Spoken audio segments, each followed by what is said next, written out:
Muslims are buying and transforming American churches into mosques, and Americans are angry about it. But is their anger being directed at the right source? We shall see. Our story begins with a year-old video clip that only recently went viral on X.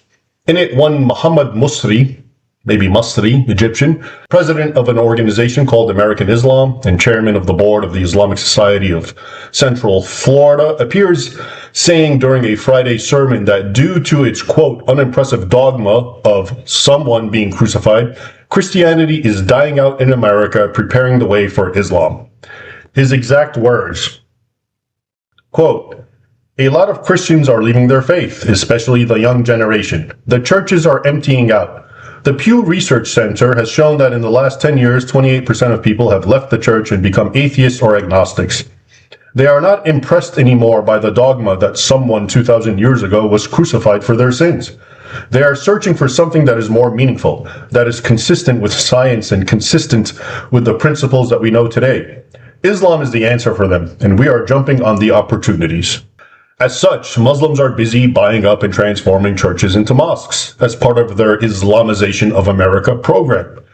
In the words of Sheikh Muhammad, he continues, quote, as these churches empty out, we are buying these churches. We bought 3 churches so far and converted them into mosques in Florida. And now we have one we are buying with a school. The people, he means the non-Muslim Americans, who are part of that community, one day will be Muslims. So we will make it into a mosque and an Islamic school for our children and their children, inshallah, Allah willing. I ask Allah to give Islam victory in this country. Shocked, are you? Well, you shouldn't be. There's really nothing new or surprising about such words and goals. Indeed, around the very same time that Sheikh Mohammed was boasting about purchasing churches in Florida, Muslims had purchased another large, especially important and historic Catholic church in New York. St. Anne's Church, Buffalo, New York, permanently closed, Father Ronald Vierling wrote in a post on August 11th, 2024. Sold to the Islamic community for $250,000, who are converting the historic church into a mosque. In both cases, that of the Florida churches and that of this historic New York church, social media users expressed outrage. Thus, to quote from the most popular comment concerning Sheikh Muhammad's supplication to Allah to transform even more churches into mosques, one user named Mag1775 wrote, quote, that's not a prayer, that's a threat. He's referring to Muhammad's supplication to Allah that more churches become mosques. He continues, converting churches, claiming territory, preaching takeover. Sounds less like faith, more like infiltration. This is America, not a caliphate. We don't kneel to Sharia, and Florida damn sure won't fall without a fight. We stand for Christ's Constitution and country.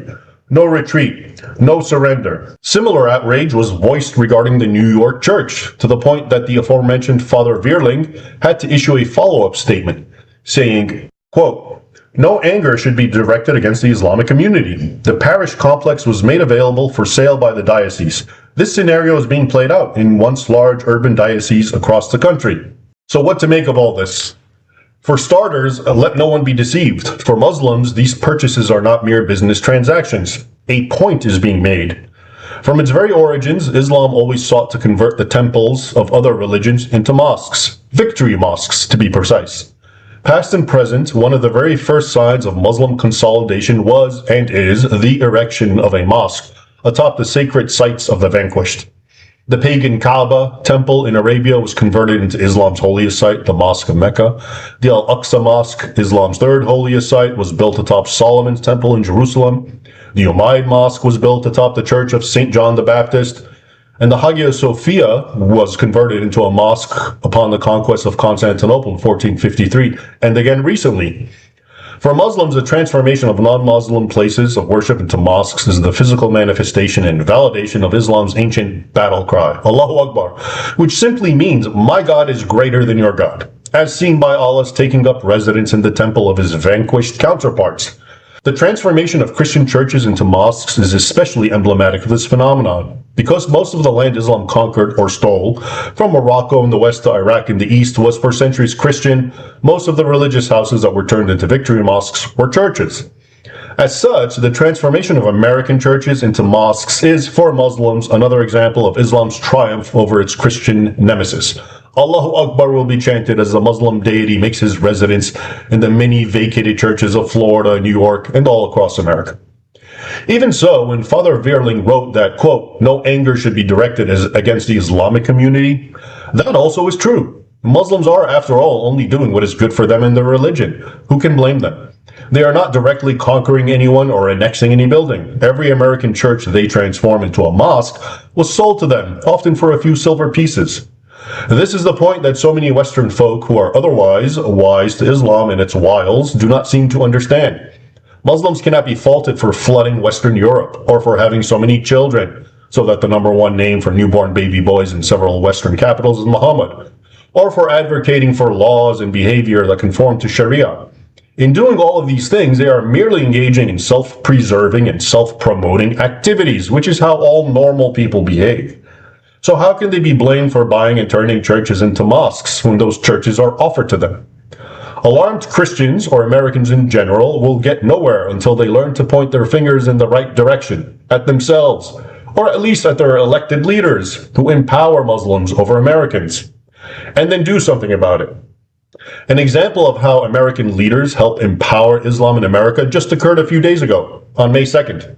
New York City Mayor Eric Adams decreed that mosques no longer need to apply for permits to blast their call to prayers on loudspeakers. Do you think American leaders would ever allow American churches to blast Christian calls to speakers, thereby annoying surrounding non-Christians the way non-Muslims are now going to be annoyed, not to mention overwhelmed with Islamic propaganda all throughout New York City? In short, yes, Christians should be angered that their churches are being pawned off to Muslims who turn them into mosques.